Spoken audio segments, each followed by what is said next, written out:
Halo, assalamualaikum warahmatullahi wabarakatuh. Selamat siang ya, atau selamat sore ya buat teman-teman semuanya. Khususnya yang hampir setiap hari menantikan video terbaru atau updatean terbaru dari channel. Terima kasih ya buat teman-teman semuanya yang setiap hari menantikan mungkin kehadiran video terbaru atau updatean terbaru dari channel Solusi Utang. Saya ucapkan terima kasih buat Anda semuanya. Mungkin dukungan, supportan Anda itu menjadikan channel ini terus berkembang dan terus berkembang lagi sampai detik ini. Itu semua berkat dari dukungan, supportan dari teman-teman semuanya, kayak mana channel ini bisa terus berkembang dan pastinya bisa memberikan selalu motivasinya buat Anda semuanya.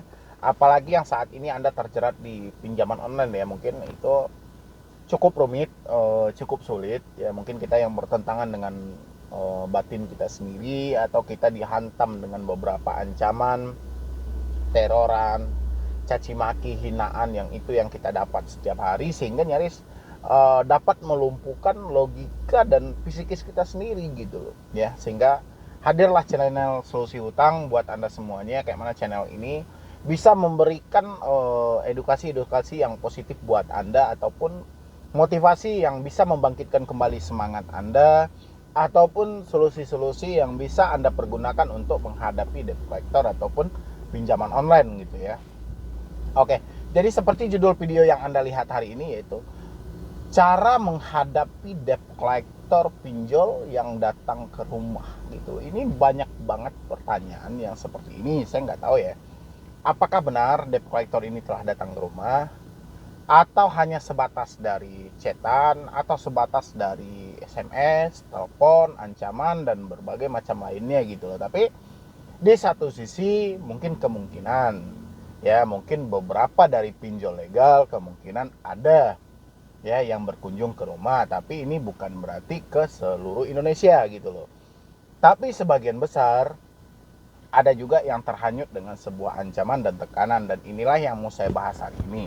Tapi buat teman-teman semuanya yang belum mensupport channel ini, kalau berkenan, atau kalau ingin, atau kalau di hatinya ikhlas ataupun tulus, silahkan disupport dulu sebelum saya melanjutkan ya. Untuk mensupport atau mendukung channel Solusi Utang, saya ucapkan ribuan terima kasih.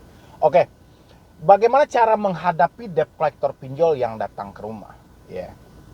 Saya mungkin dihadapkan pertanyaan ini bukan hari ini saja gitu loh, tapi dari awal saya nge-YouTube sampai sekarang pertanyaan itu tidak pernah berhenti ya.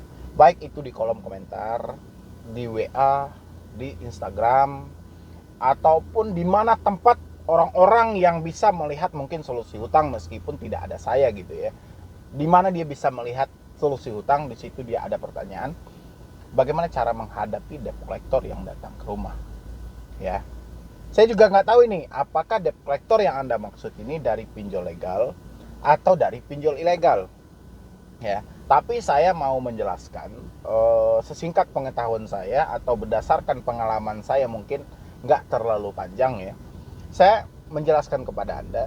Yang paling pertama itu mungkin kita bahas dulu di pinjol legal ya.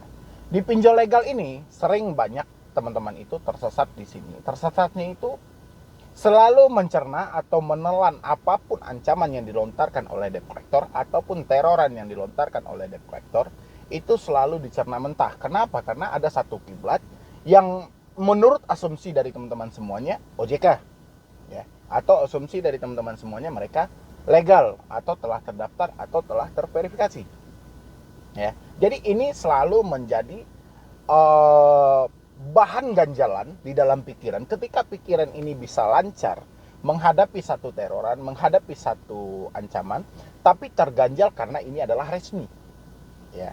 Tapi saya sampaikan kepada teman-teman semuanya, tidak semua pinjol legal ada di Indonesia.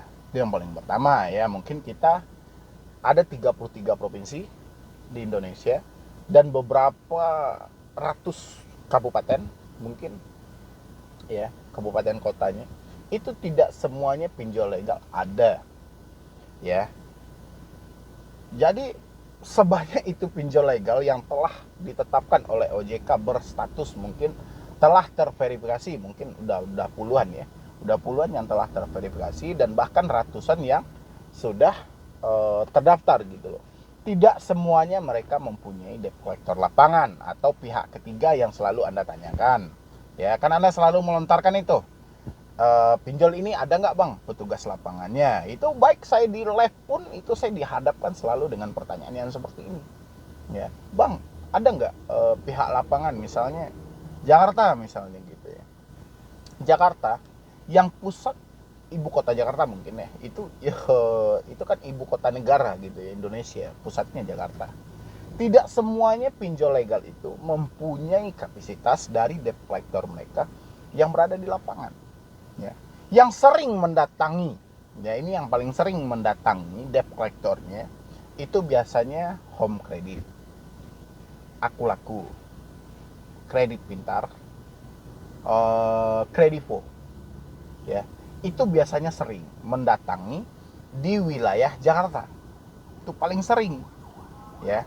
Dan bagaimana? Ini baru kita masuk ya. Dan bagaimana kalau sekiranya mereka datang? Ini sebenarnya saya paling malas ini berandai-andai karena ini tidak sesuai fakta yang sebenarnya. Saya takut semuanya baper nanti. Karena saya tahu orang yang nengok video saya yang sampai full sampai habis itu nggak berapa orang.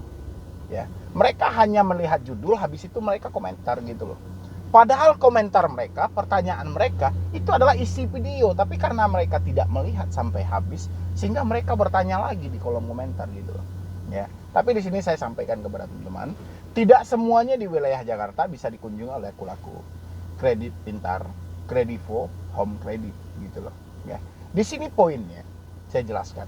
Poin yang paling penting itu adalah cara Anda berkomunikasi ketika ada debt collector yang menelpon Anda. Itu yang paling pertama. Ya, dan Anda juga bisa mengenali bagaimana ketika Anda berkomunikasi dengan debt collector ini, apakah Anda menunjukkan satu kelemahan Anda sehingga mereka berkeinginan besar untuk menjumpai Anda atau tidak. Di sini poinnya berargumentasi gitu.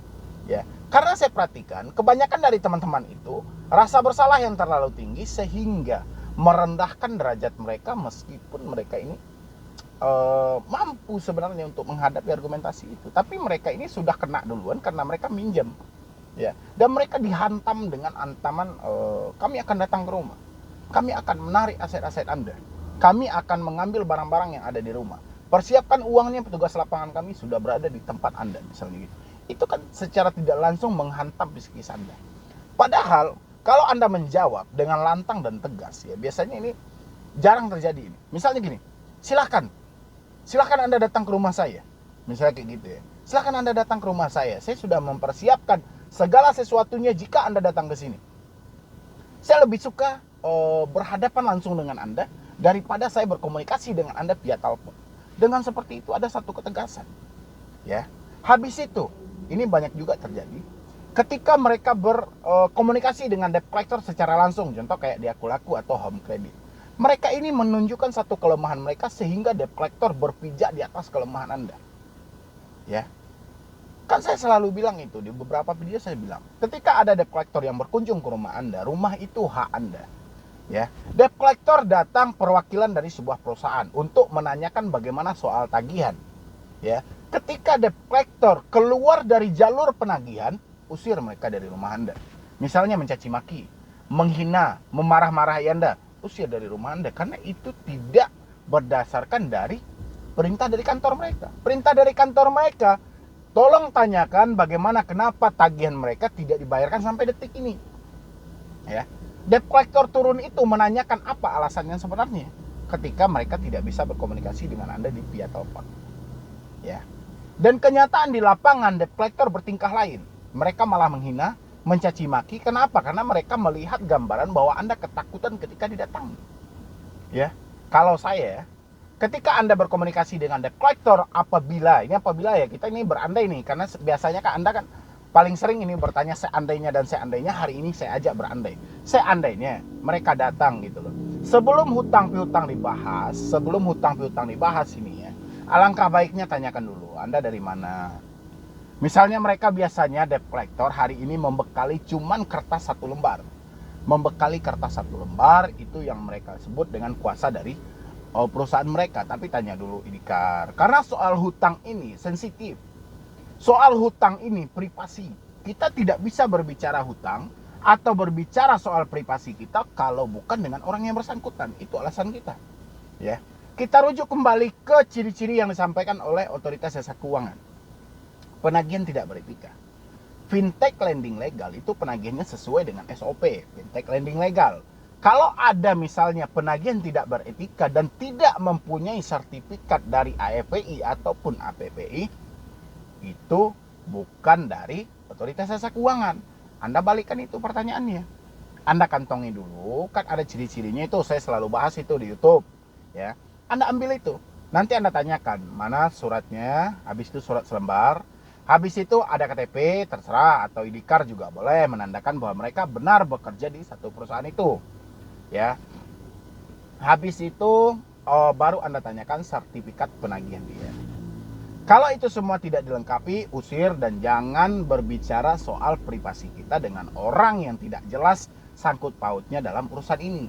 Kalau hanya dibekali kertas satu lembar, biasanya kekuatan DC cuma kertas satu lembar untuk menakut-nakuti debetur. Karena dia tahu debetur tidak akan berargumentasi, tidak akan mengeluarkan satu pendapat karena debetur merasa bersalah sendiri dengan dia terjebak di salah satu hutang ini.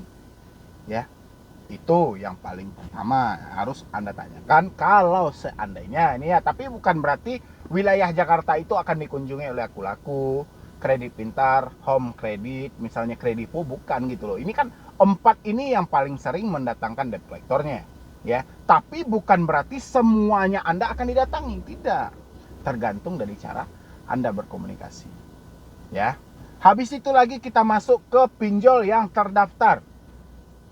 Yang terdaftar ini banyak juga persi-persinya. Dan Anda juga harus mengenali ciri-ciri ketika Anda berhadapan dengan debt collector.